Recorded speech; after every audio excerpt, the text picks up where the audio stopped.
Coming to you from deep inside the bowels of a great big empty. Get ready for another episode of The Home Defense Show with Skip Coryell. And that was Golden Glenn, the official announcer of the Home Defense Show, and I'm your host, Skip Coryell, author of 22 books, Marine Corps veteran, founder of the Second Amendment March, proud father of 7, grandfather to 19 and counting, and as a special bonus, I'm also madly in love with my own wife. My priorities in life are God, family, and country, in that order, and I hereby promise to never compromise in my convictions. I may go broke, but I'll never go woke. And joining me today, as always, is my faithful co-host. That's the definition of faithful. You're always there. Sara Coryell. Thanks for coming, honey. Thanks for having me again. I appreciate it. Always a pleasure. You know, you are just always there for me, and I appreciate that. Well, thank you. You too. You too. I can honestly say that I have the most beautiful co-host in all of podcasting. You didn't know that. All right. Hey, we had a good week last week, didn't we? Yeah, it was a great week. Yeah. What'd you like about it? Well, it was a complete surprise, so that's always fun. We ended up getting to go see Skip's eldest son and his family in Missouri, and they've got 5 kids, and it's just really fun. We haven't been down there for a while. It's been, what, a year since we'd seen them, and A lot of energy in that one house, isn't it's a there? lot of energy. Yeah, yeah, Man, exhausting. yeah. 3 dogs, two cats. 5 At kids. the moment, they didn't have any other livestock. Oh, I think there was a lizard of some sort, but I actually never saw that. Yes. Yeah. A lizard as well, but Yeah, and we went to the Samuel Clemens yeah, the Mark Twain Museum. in Hannibal, Missouri. That was fun. I love It history. was a day trip. It was about an hour and a half from where we were staying. So that was really kind of a special thing to share. Yeah, but the most important thing was just spending time with family, Oh yeah. you know, because when you only see someone once or twice a year, especially kids, it's like you see them and it's like, oh, they're 3 inches taller or their voice has changed or something Yeah, like it that. can be sudden. Yeah, but hey, had a good time. Came back home and boy, the tomato status report. I now have 270 quarts of tomatoes canned on the year. Yes, you are a tomato canning machine. I'm a machine, you know. I Thank you for the someday tomatoes. I We're want gonna use them all. We're gonna make all kinds of we will. stews and rices and chilies and Well, the tomatoes are starting to talk to me now. I look at them and good thing you're almost done. yeah. Because you might be bordering on losing it there. So go, stop, please. Don't cook You've me. got a security gig in the middle of the night tonight. That's Bob ringing the bells. tomato. Bob the tomato. Is it Bob the tomato and Larry the cucumber, Yeah, right? On yeah. VeggieTales? Yeah. Yeah, Very important characters. for sure. All right. Well, hey, let's move on to more serious things. Not more important, just more serious Okay. things. Well, Sara, who is on the show today? What do we got going? today we are talking with Chris Coryell, a software developer from Missouri, all about artificial intelligence. Then we'll be talking to firearms instructor and outdoor writer Fred Mastison from Arizona about defending against bear attacks in the shootingclasses.com self-defense report. Oh, yeah. Yeah, we're going to have a good time.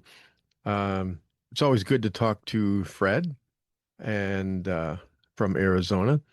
And then this is a little different for me talking to my son because he's like an expert at all this stuff, right? And so it's a bit of a role reversal. Yeah. You know, normally, well, for most of his life, I have been like mentoring him. Now he's at the point, you know, he's got 5 kids, a wife, and a career, all of this stuff. Right. And this is right up in his career. So Oh, definitely. an area of his like passion on the side in addition to And he knows his stuff. He really, really does.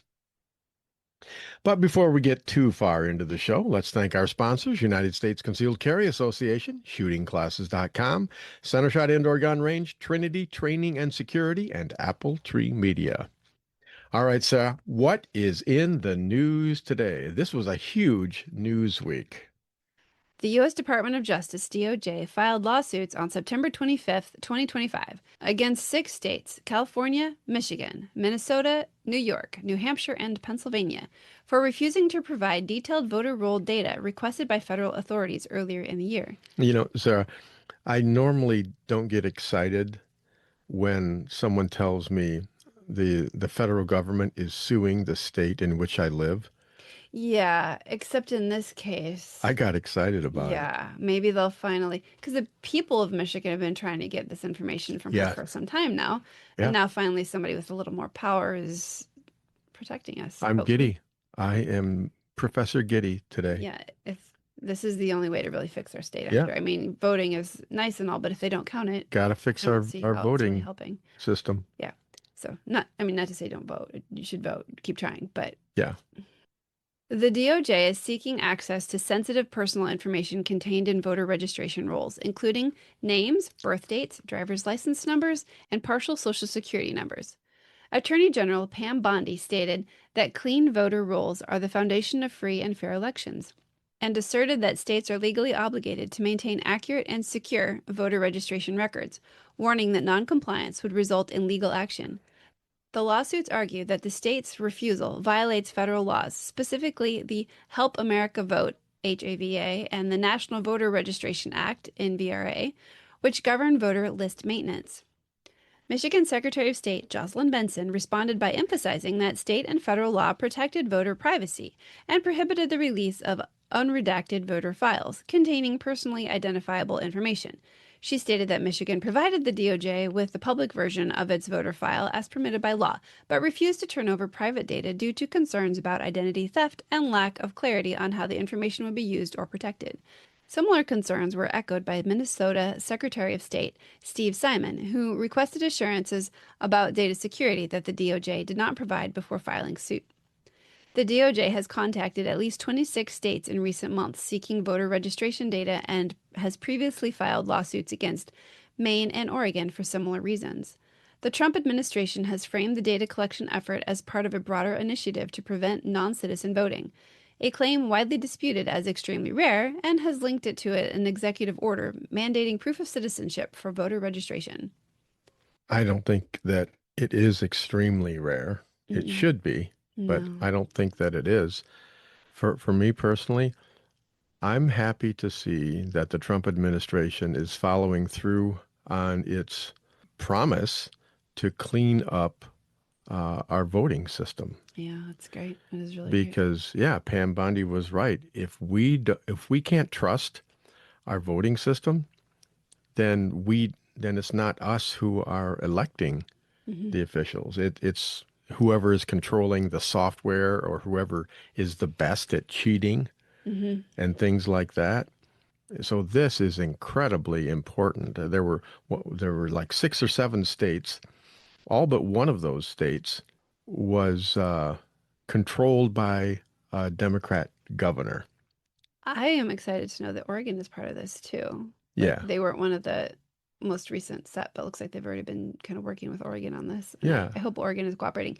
I grew up there, so it's still feels kind of like Well, my home you state got to sort of. clean up the voter rolls, and it But in Oregon, I grew up in a conservative area, but yet always the liberals seem always to seemed to rule. win. Yeah. And I just kind of figured that we were the minority because there was never, conservatives being elected.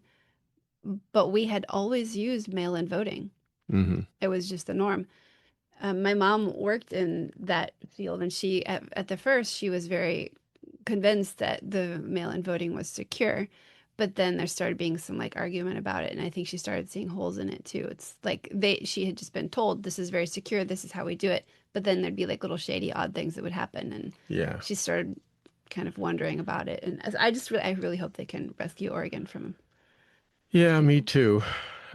It just mail-in voting, the voting machines being connected to servers, things It's like that. ridiculous. Yeah, It's just, you're counting. Just count. yeah, yeah. Just physically count the Confirm. Oh, votes. that's it. Yeah. That's all you have to do. But We could get some first graders to do it. It would probably be more secure. well, if we don't fix this, this is an issue. It'll take out, yeah, the country. Yeah. Well, it could lead to a civil war if people start thinking, and it could come from the left or it could come from the right. from anywhere, If but they don't fix the voting system, then people are going to say, "Hey, I didn't vote for this guy. You basically you took over the country by cheating, and we're not going to stand for that." I think that is kind of what happened here in Michigan. I mean, we've got these three ladies in charge of Michigan, and they've caused all kinds of trouble. The three horsemen of the apocalypse. They're just women. It's all right. Maybe. I know. I have a flair for the I'm not dramatic. gonna blow it out of proportion. I'm not gonna give them that. But Well, that's what happens when a novelist gets, in charge of a podcast. sorry, You can engineer. say all kinds of things, right? I just don't want to give them more power than they have. They have enough already. Well, I tell you what, okay, this is good news. I Yes, I think. I I think it's hope it wonderful. ends well. Yeah. But we have even more good news Oh, we with do. our home defense show hero of the Well, week. So what do we have, Sarah? all right. Off-duty Massachusetts officer saves a drowning child while on vacation in New Hampshire. Way to go. Albany, New Hampshire, an off-duty Massachusetts police officer resuscitated a 2-year-old girl while vacationing with his family in New Hampshire over the weekend after the toddler nearly drowned in a lake. Chelmsford police officer Matthew Seck was at Iona Lake in Albany, New Hampshire, around 11 a.m. on Friday when he heard screams coming from the shoreline, according to a press release from the Chelmsford police. A woman had just pulled her child from the water and the girl was unresponsive. Seck quickly delivered back blows to the toddler to expel water from her lungs, police said. The girl regained consciousness but was still lethargic. Soon after, local first responders got to the scene and took charge of the toddler's care, police said. She was taken to a hospital and was later released. She is now reported to be in good health. Seck has been part of the Chelmsford Police Department for 6 years and recently completed training as an EMT, police said. We applaud Officer Seck for his courage and swift response, which unquestionably saved a young life.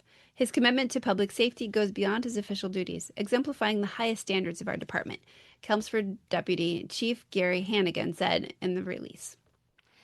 Yeah, the reason I picked this one this week was because the police, by and large, they get such a raw deal. They do all kinds of good things. Yeah, I mean, the far left accuses them of, being everything, except a mass murderer. It's just terrible. And so, Without them, where would we be? but this This is isn't really special. This is what police do every single day, even when they're not getting paid to do it. Mhm. You know, Beautiful. It's just and beautiful. a 2-year-old little girl is alive because a police officer was there. Yeah. And this guy, Well, just and he had awesome. gone above and beyond. He was training to have EMT skills in addition. Yes, So he was going above and beyond just in his job, and that's he got a right. chance to use it. And Yeah. Well, why do you become an EMT and a police officer? So that you can help people, people, yeah. and this is not an outlier. This is the way most police officers are. Well, and his family behind that, right? They're on vacation, and here, dad's at it again, saving other Yeah, people. You know? that's right. They probably get, like proud of him and tired both, right? So it's a whole family that's kind of in there, and I think it's just really beautiful. So Absolutely. I know so many police officers, and I don't know any bad police officers. I don't think you'd go into police work if you wanted to cause trouble. It's just not where Yeah. you would go. Well, it's like I'm going to become a cop so I can be rich. Sorry. That just doesn't happen, You have a mistaken understanding of how that works. That's right. So, police officer Matthew Seck from Massachusetts, we thank you. We congratulate you. You are the Home Defense Show Hero of the Week. Good job. Great job. All right. Well, good to end on a positive note. So, Sarah, what's coming up next? So I learned a story. Apparently, just this month, Tuesday, just this week, my father was at a restaurant and almost choked on his drink. Really? Yeah, and there was 2 EMTs in the restaurant, and they just came over and rescued him. Mom said that he was turning red and had slumped over, like he was in trouble. And Wow. Wow. yeah, so I mean, these people are legit. It's amazing what they can do. So yeah, thank you to those people too. Yeah. All right, so Next, we're talking to Chris Coriel, a software developer from Missouri, and our son, all about... very proud of him. We are. All about artificial intelligence. Then we'll be talking to firearms instructor and outdoor writer Fred Mastison from Arizona about defending against bear attacks in the shootingclasses.com self-defense report. All right, it's going to be really, really fun. But in the meantime, God bless and stay safe, because we will be right back. Firearms training should be easy. Instructors can focus on teaching and not worry about all the complex paperwork and management behind the scenes. Just pull the trigger and let us do the administrative work. Welcome to shootingclasses.com. At Centershot Gun Range, we are passionate about training. Don't know where to start? We offer a 1-hour new shooter seminar to introduce you to the world of firearms and help you find training opportunities specific to you. Concealed carry, home defense, firearm safety, AR-15, private one-on-one training, custom training, or maybe you're on a security team looking to protect your church or business. We even offer weekday morning and evening classes.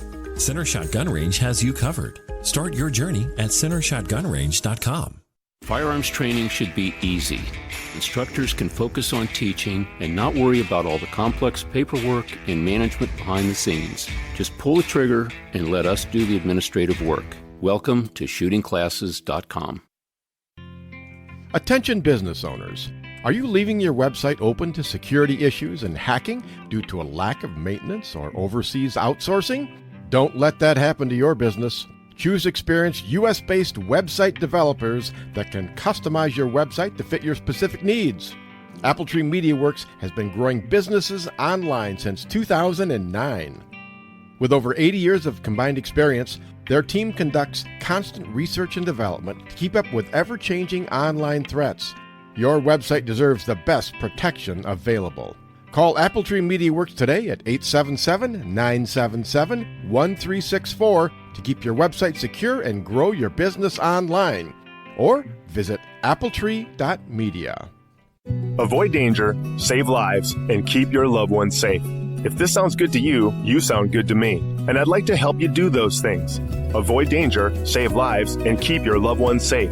If you're looking for more excitement in your life, we have nothing to offer you. But if you are a thoughtful, responsible, nonviolent man or woman, we'd love to teach you what to do if something crazy happens. More importantly, we'd like to teach you what not to do.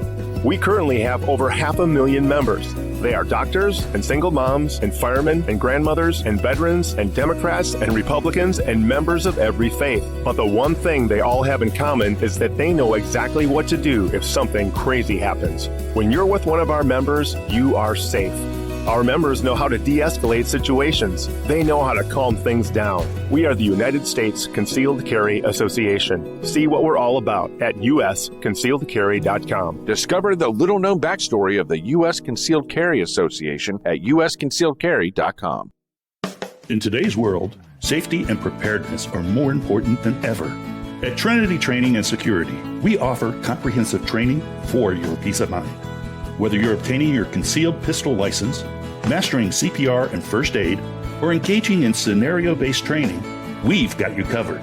We look forward to working with you in one of our classes or bringing the class to your church, school, or business. Need security for an event? Protecting your assets? Our team provides private security, close protection, media crew escorts, high security terminations, and more. Always with discretion and professionalism.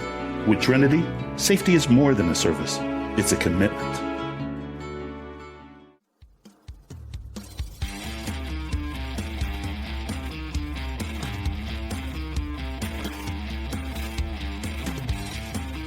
He's no Einstein, but he can read and write and feed himself just like a big boy.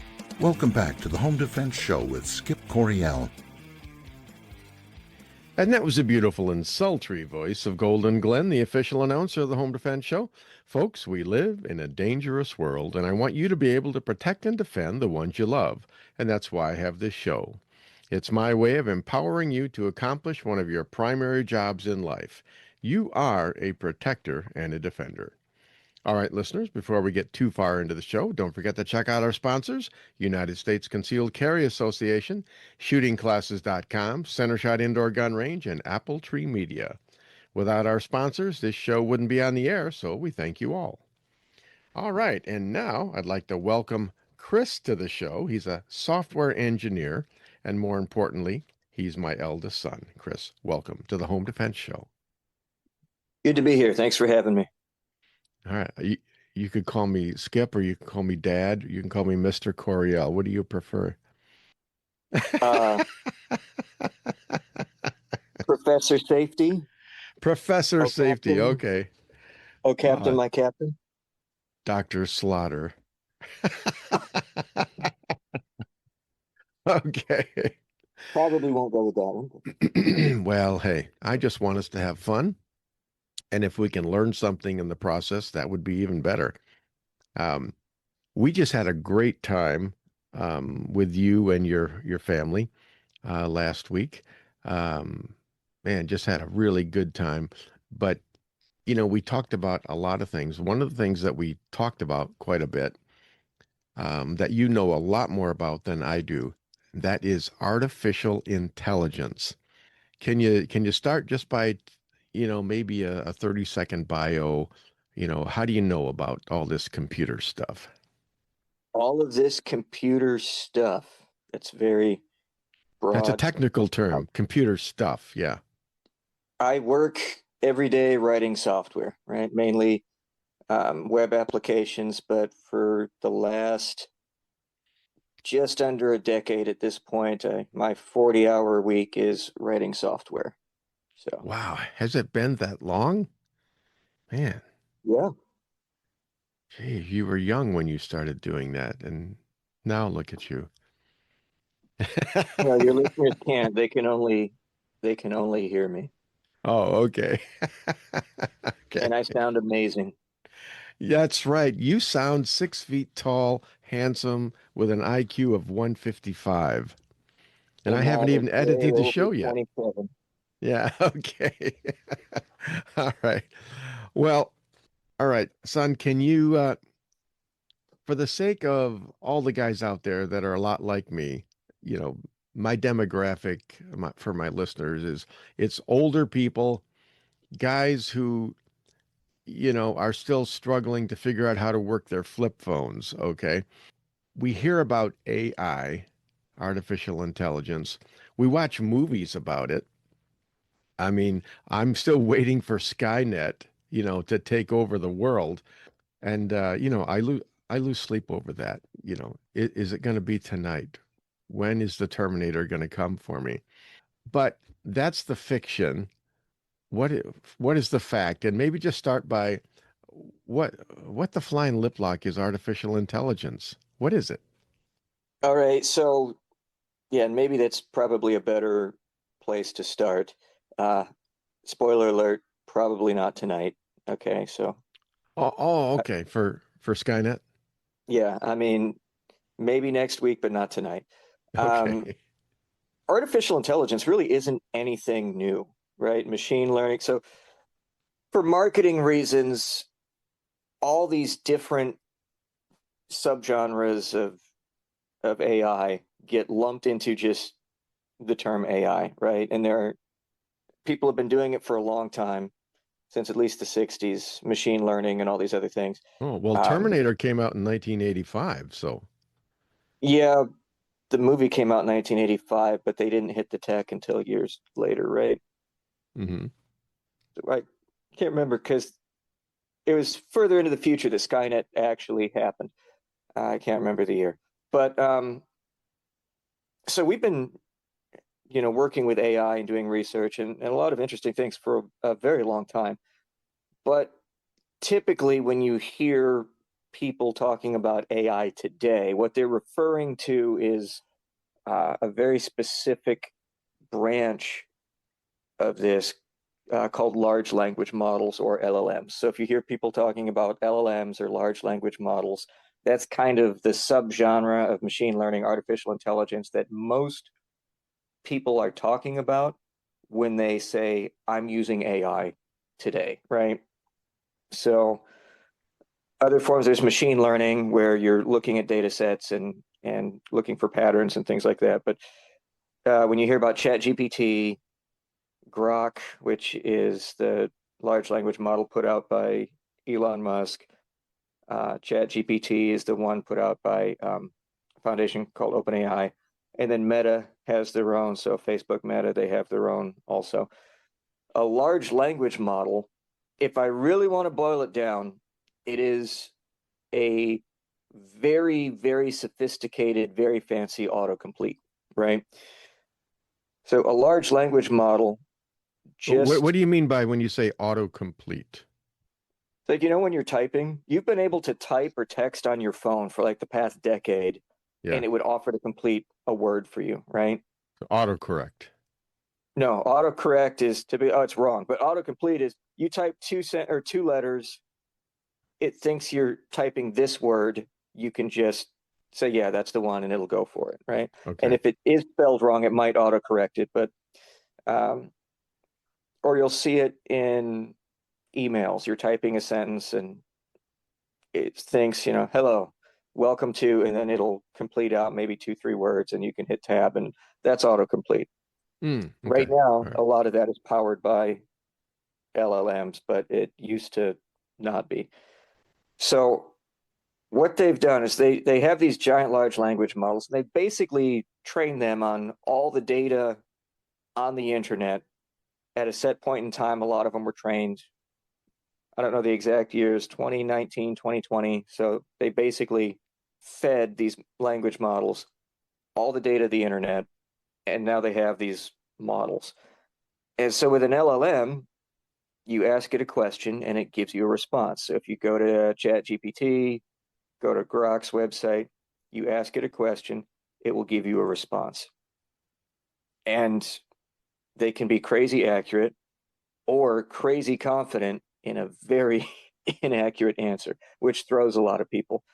A lot of people just assume that that's understanding. I'm asking it a question and it's giving me an appropriate answer.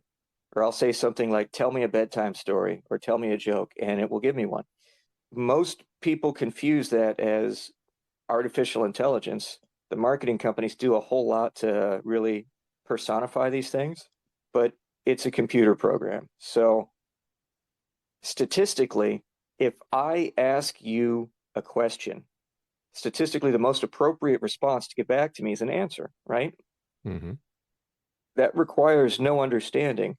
If I ask you who the president was in 1945, you don't have to actually know who the president was in 1945. If you have all of the text for the entire internet, including Wikipedia, any news sources, and you have all this, you can see that this term has come up. And whenever somebody has asked in other places, statistically, they respond with whoever the president was in 1945.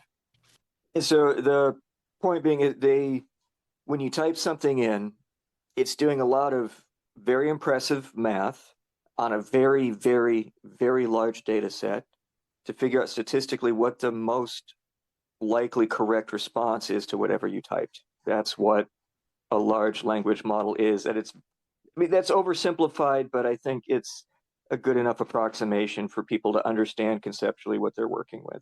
How does it happen so fast? So, so if you have a computer program that's really hard to run, you can do two things, right? You can work to make the program more efficient, get creative, strip some things out, use better algorithms, right?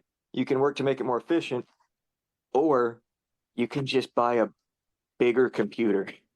Mm-hmm. And how are these things going so fast? They are building AI data centers all over the world, just everywhere, as fast as they possibly can. And so, to my understanding, there was a split a few years ago. One part of the AI research crowd wanted to make more lean models that could be easier run. And the other side was just like, no, we'll just scale. We'll just throw more hardware at it. That's the side that won out.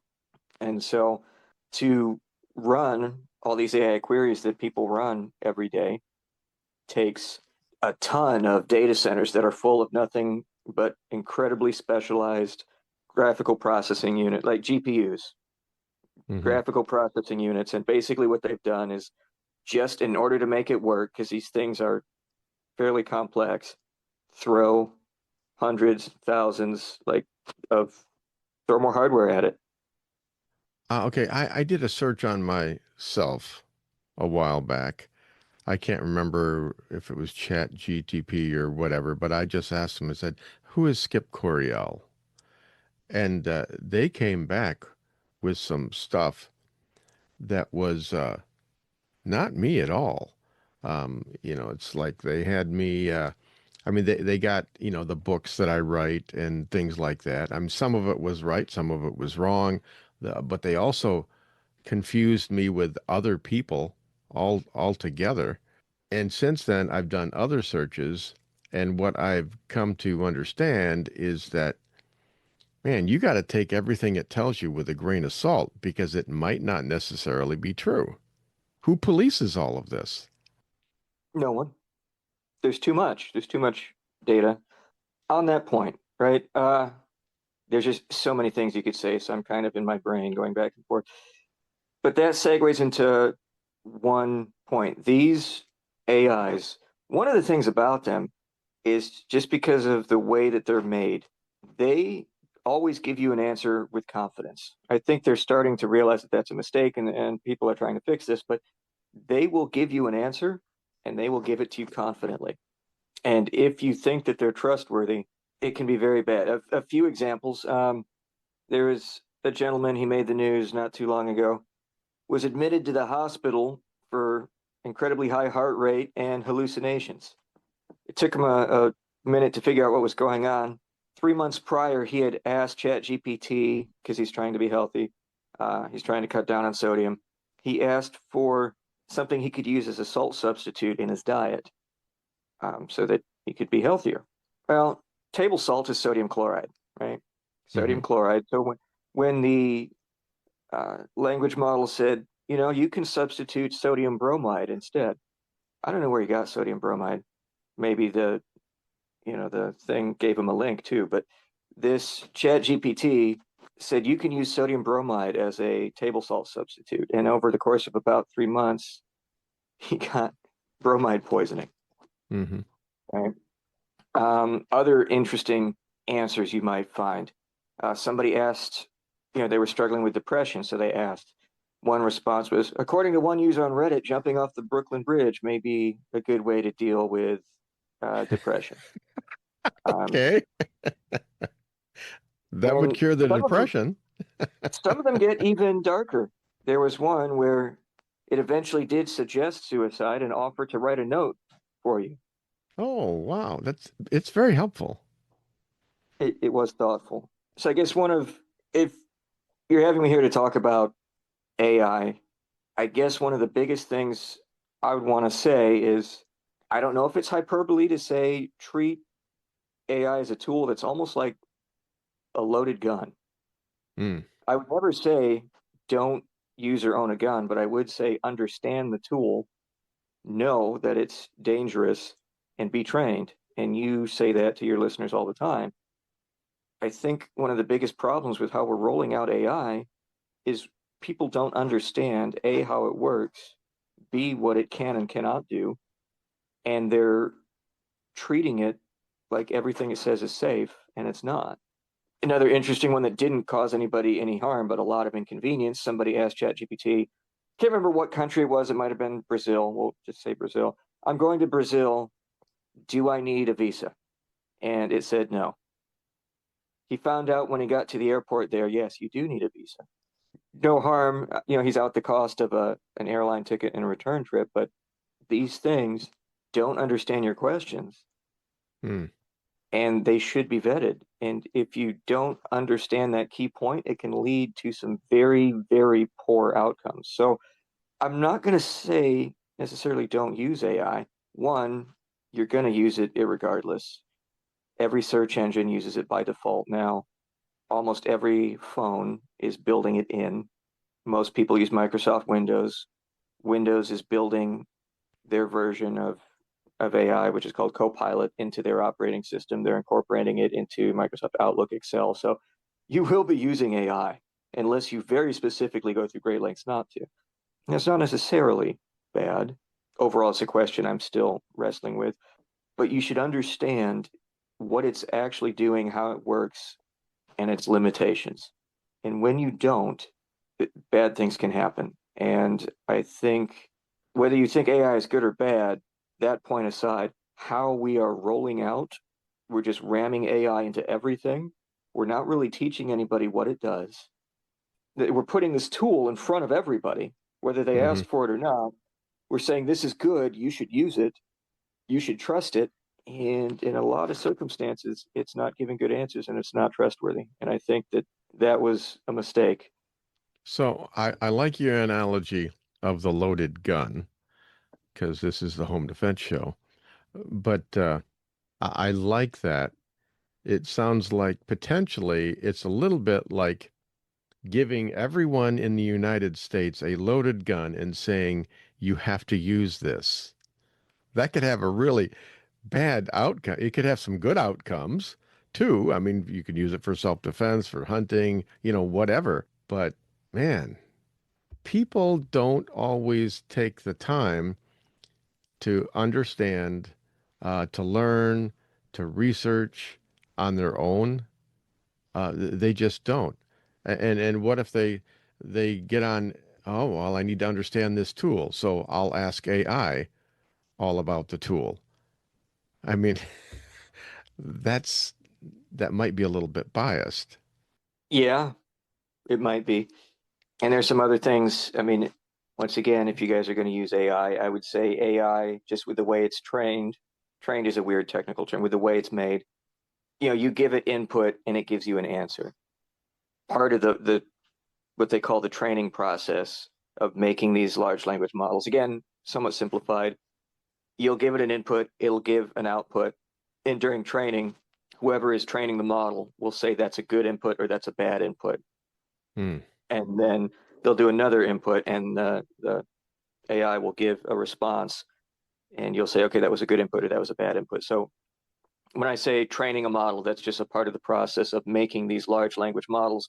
And when you go to a website and just type in a question, you're talking to a kind of AI that's called a large language model. So there's that. But one of the things with these large language models is just because of how they're trained, they are prone to agree with you or affirm the things that you say. Hmm. So whether they have bias or not, and a lot of the models do have bias, whether it be politically or ethically, they have found that these models, when you ask deep questions, do have leanings, which they're made by people. How could they not, right? It's Mm-hmm. an expression of the people who made it, right? Whether it's good or bad. So when you ask it things, it's likely going to affirm what your leanings are. That's another interesting thing just to be aware of that they've found is that if someone is leaning a certain way, it will often affirm you in that. Hmm. So if you're depressed, it it might put you that way. Yeah. If you have some sort of clinical delusion, there have been cases where they have found, because they study these responses, they look back and they found it pushing people further in instead of pulling them back out. Hmm. Another dangerous thing to be aware of. Now, can you use these tools to get some really good outputs? Yes. But once again, if you don't know their problems, I don't know that the benefits are worth the risk of using these tools just completely unfettered. Like any tool or any question that we ask ourselves, when it comes to the adoption of AI, people are asking the question of what can this do for me? What I don't think people are asking is what is the true cost? And honestly, if you any adoption, any technology, any technique, any system always has pros and cons. And if you ask what the cost is, and some of the costs are negative, you can then thoughtfully look at the risks and look at the cons, the negative costs, and say, are there steps we can take to mitigate those? And you can drop some of those negative costs or eliminate some of them. But if you never take the time to even ask, Hmm. you're just using this tool and paying all those negative costs, oftentimes without even realizing it. And I think with our current market hype driven AI adoption, that's kind of where we're going. So there are always unintended consequences to things that we do, and that includes AI. And we at this point we may not even know what the unintended consequences are because we don't mean for that to happen. But sounds like to the average person who's using AI to gain knowledge, to do research and things like that, the answer that they give you is only going to be as good as the question that you ask. Does that sound fair or accurate? Yes. In the tech field, they have, so whenever you type a question into an AI, they call it a prompt, right? Okay. And there is like an emergence of a brand new professional title called prompt engineer. These are people that specialize in crafting good prompts to get the most out of these AI systems. Okay. Another interesting, just a good thing to know, I think they're kind of trying to fix this in the newer models, but by and large, if you ask it a question and it doesn't know, it will just say what's probably the most accurate answer. If you say, who's the president in 1945? If you don't know, tell me you don't know. Then it will say, I don't know. Otherwise, it will just guess. Oh, okay. So kind of like my doctor when when I ask him medical questions. A doctor seems like most of them, they'll never say, I don't know. They always have some kind of a theory or whatever, but it's always stated as a fact. Or, yes, I'm going to write you a prescription for this.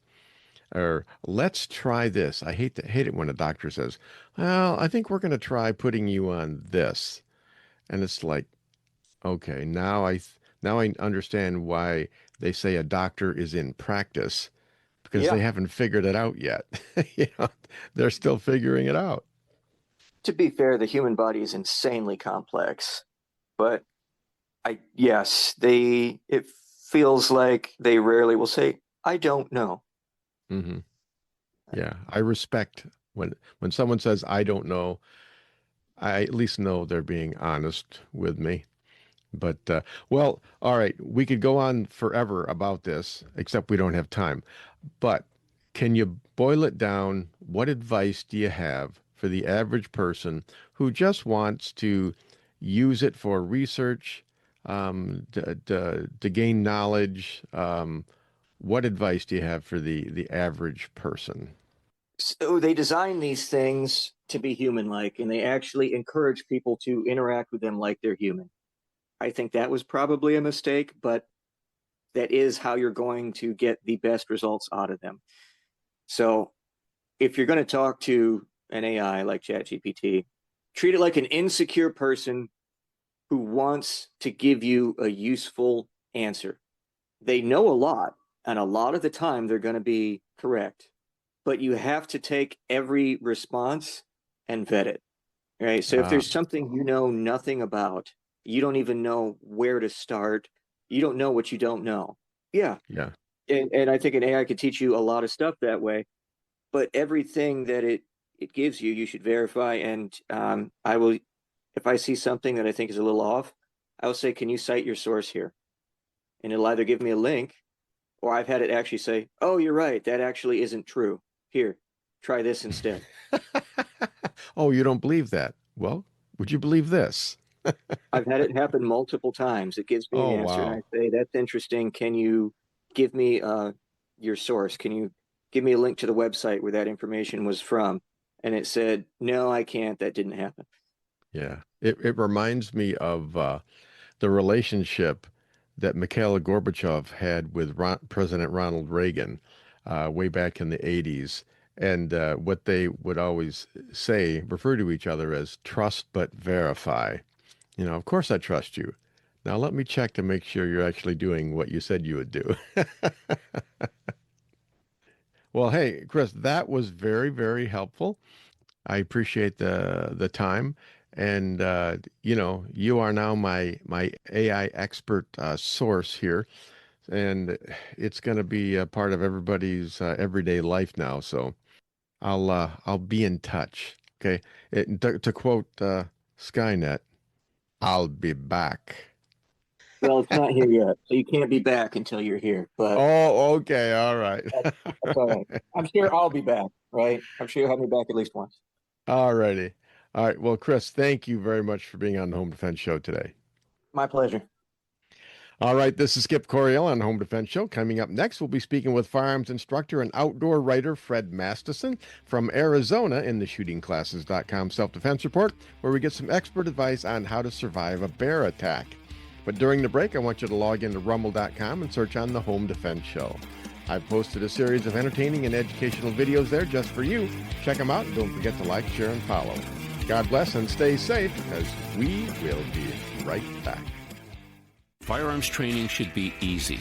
Instructors can focus on teaching and not worry about all the complex paperwork and management behind the scenes. Just pull the trigger and let us do the administrative work. Welcome to shootingclasses.com. At Center Shot Gun Range, we are passionate about training. Don't know where to start?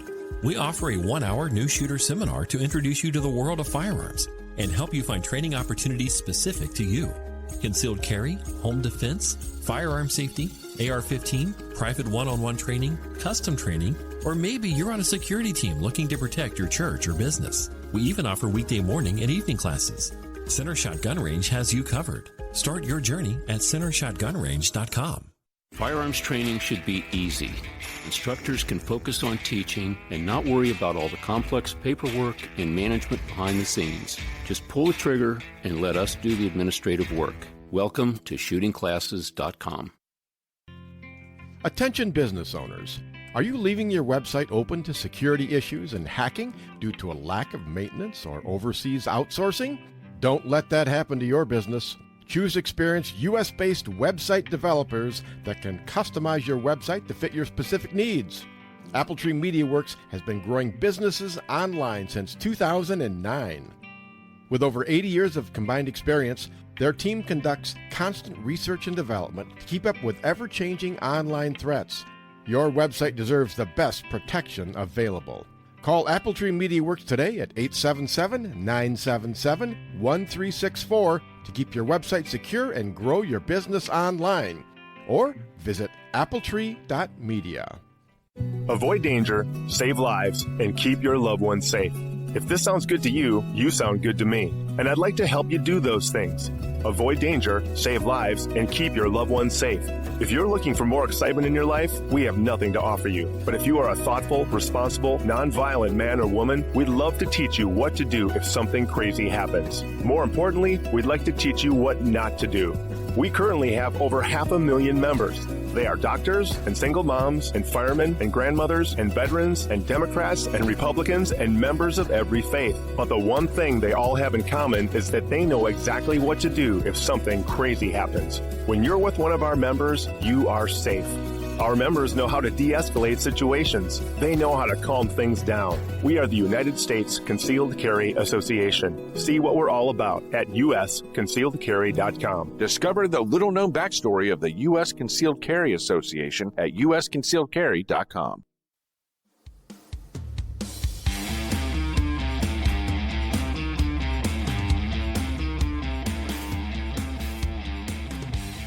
They say he eats crayons and his knuckles drag on the ground, but that's only half true. Welcome back to the Home Defense Show with Skip Coriel. And that was the beautiful and sultry voice of Golden Glenn, the official announcer of the Home Defense Show. And I'm your host, Skip Coriel. Don't forget to check out our sponsors, United States Concealed Carry Association, shootingclasses.com, Appletree Media, and Center Shot Indoor Gun Range for all your training and equipment needs. And now it's time for our weekly self-defense report, sponsored by shootingclasses.com. And today we're speaking with outdoor writer and firearms instructor Fred Mastison from the great state of Arizona. Fred, thanks for coming back on the Home Defense Show today. It's always a pleasure. Yes, it is, especially for me. I mean, it's nice that you tolerate me, and that's very, very good. We were just talking off air. You are like a traveling man. You're hardly ever at home. Well, we have seasons, in this industry. We have, in the few months ramping up before SHOT Show, all the companies are prepping their brand new products, and they got to have media events so we can get prepped and ready for it. And And then there'll be times where I actually get the pleasure of staying home for a while. But right now, I am in the air. You know, I haven't been to SHOT Show in quite a few years, and I'm thinking I should go to SHOT Show this year. I mean, it's just so much fun, anyways. But there are so many people that I talk to on the phone, but it's not the same as, pressing flash, shaking hands, and having dinner with somebody. That's So, exactly right. It's a lot of work. Our days. yeah, As a yes, yeah, writer, my day starts about 5 a.m. and I'm done by 11. For a I decent day. know. But the Yeah, ability well, to see these people in person and have a drink or have dinner with them, I mean, it's a relationship. It's networking. yeah. Um, in our industry, I think it's a critical thing to be there. Like you said, it's a lot of work though. Yeah, definitely, definitely. Alrighty. Well, but hey, let's talk about something bigger than that, like grizzly bears. Oh How's that yeah, sound? I love Okay. bears. I'm a bear junkie, big time. I know, and I picked this article out thinking about you because I know about you and bears. So let me read this article about bear attacks here, and then we'll get your take on it. Okay. Okay. All right. Two men kill grizzly bear in self-defense near Montana ski resort. This is out of, I guess, powder.com. On the afternoon of August 26, 2023, two men killed a grizzly bear in self-defense near Whitefish Mountain Resort, a Montana ski area. The men were scouting for hunting season near Smoky Range Trailhead when they encountered the bear in a dense thicket who charged. Both men used guns to fire at the bear, killing it. One of the men was accidentally shot during the encounter and taken to a nearby hospital for treatment. The attack was investigated by Montana Fish, Wildlife, and Parks officials, who determined that the bear acted defensively rather than aggressively after encountering the men in close quarters. Montana Fish and Wildlife officials report that the bear, who was 25 years old and had a cub, did not have a documented history of aggression. Due to the bear charging after being surprised, the Montana Fish and Wildlife Service law enforcement decided that the men acted in self-defense. The news came after reports that the grizzly bear populations were expanding their ranges in Montana. In August 2023, several grizzly bears were spotted south of Whitefish near Missoula, Montana. The following year, in August 2024, rangers at Glacier National Park, which is near Whitefish, closed a hiking trail after a park visitor got into a scuffle with a bear A near the ground. scuffle. Yeah, a scuffle. I'm not sure how you do that and survive. But anyways, there's all kinds of stuff here. But those are the basic facts. All kinds of things came to mind. But hey, you are the expert, so we give you first crack at this, Fred. Well, I appreciate that. There's a couple points on this. First off, I mean, being out in the backwoods, in the backcountry, in that region of the country, the place is crawling with bears, black bears, grizzly bears, and it's kind of it's the dice that you roll. I was recently up in the Montana and Wyoming area, spent some time in the backcountry up there, and I saw a half dozen grizzly bears. The the thing that you got to take away from it is that you've got to make a lot of noise. So the attack wasn't, as I said, wasn't an aggressive thing. Anytime there's a sow, a female bear with cubs, it is dangerous because they immediately become defensive about their cubs. They don't care if you are 1 feet tall or 9 feet tall. They become aggressive because their first instinct is to protect the cubs. They will immediately perceive you as a threat if you're within any distance at all. So that is understandable. And I'm throwing a number out there, but a vast majority of grizzly bear attacks are a female bear or a sow defending their cubs. That's just the way it is. They're not, inherently aggressive towards humans. It's just kind of the way it is. The second part is that one of the gentlemen shot the other guy. And Yes. I can see that because when a 700-pound bear is bearing down on you, you tend to start spraying and praying. Yeah. Yeah. And it was obviously in close proximity. He fired off a round and with people flying around and bears throwing you and being on top of this person, that person. Um, it happens. Yeah. It's bad. Obviously, you don't want that to happen, but when But you don't want to get eaten by a bear either.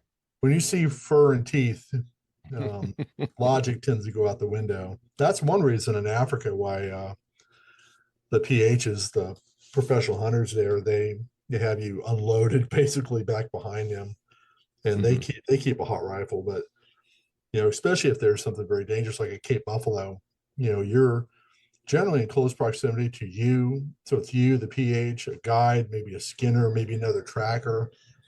They don't want you just randomly firing around. So shooting large, dangerous prey in close quarters that's a dangerous situation, and sometimes people get shot. Mm-hmm. Well, actually, you almost need training, because basically it reminded me of my police training, where you work with a team, maybe with a partner, and Yeah. you're carrying your pistol, your left hand's on his right shoulder, and you're going into a room doing room clearing or whatever. But this is a lot more tense than that, Oh my gosh, because yes. how big do these bears get? Do they get like 1,000 pounds or something? Yeah, some of the large males can get 1,000 pounds, 1,200 pounds. I mean, they can be massive. That's big It's, enough to it's get my average. It's adrenaline normal for going. them to be 600-700 pounds easily. Yeah. Yeah. Well, that's outweighs me. But Got me by a bit. yes, yes. Well, Places like Gunsight actually have hunter prep classes and even safari prep classes where they'll touch on that.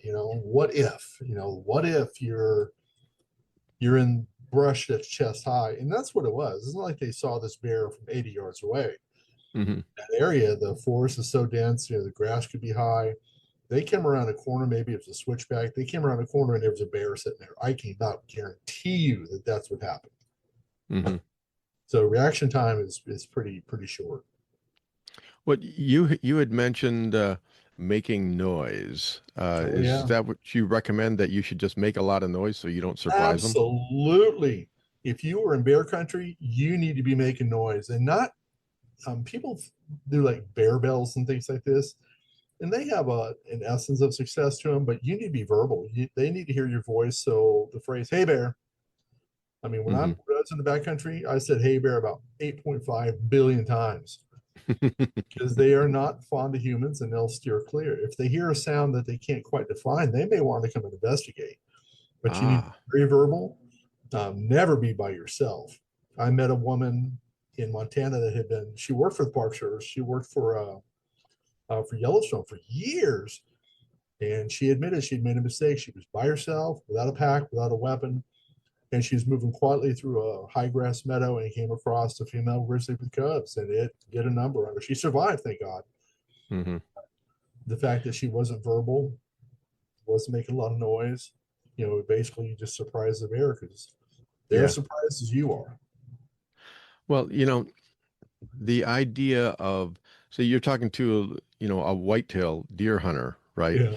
And the concept of, okay, I'm going to go out scouting and I'm going to make a lot of noise. Yeah. That's unfortunate. In that part of the world, though, in that part of the country, you don't have a choice. Yeah. You're trying to creep Wow. around and get some game camp, you're glassing this ridge or that ridge. You cannot creep around. It's just not safe to do. Hmm. You're hoping you see the elk or the deer, or the mule deer, whatever at distance. Because honestly, if you're spooking them while you're scouting, it's not a big deal. But Hmm. when you're in the backcountry, when you're in bear territory, you need to. It is not a joke. It Well, is not just lip service, because you will die. It is hmm. it is very, very dangerous. Well, I didn't see any mention in this article on what type of firearms they were using. Did you catch it? I Did I did miss not. some? In fact, I did a little bit of looking to see if they talked about them, and I didn't find anything. Hmm. More than likely, my guess would be if they had any sense at all, they probably had large caliber handguns. Like 44 mags or something like Yeah, that. yeah. Well, Carrying a chest rig is pretty common. yeah, I read an article a few months back about up in Alaska, I believe it was, a couple of Air Force guys were up there in the back country, and they both had 10 millimeter, handguns, Yeah. and they were charged, and I think they both unloaded their mags, and just barely,